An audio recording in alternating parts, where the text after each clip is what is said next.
ہرگز نہیں نکلو گے اور نہ میرے ساتھ مددگار ہو کر دشمن سے جنگ کرو گے۔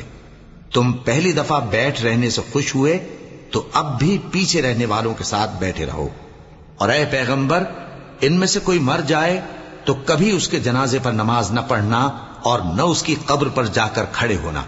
یہ اللہ اور اس کے رسول کے ساتھ کفر کرتے رہے اور مرے بھی تو نافرمان ہی مرے۔ اور ان کے مال اور اولاد سے تعجب نہ کرنا، ان چیزوں سے اللہ یہ چاہتا ہے کہ ان کو دنیا میں عذاب کرے، اور جب ان کی جان نکلے تو اس وقت بھی یہ کافر ہی ہوں۔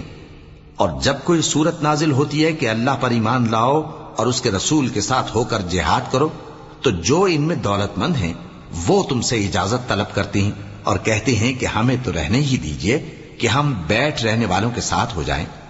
یہ اس بات سے خوش ہیں کہ عورتوں کے ساتھ جو پیچھے رہ جاتی ہیں گھروں میں بیٹھ رہیں۔ ان کے دلوں پر مہر لگا دی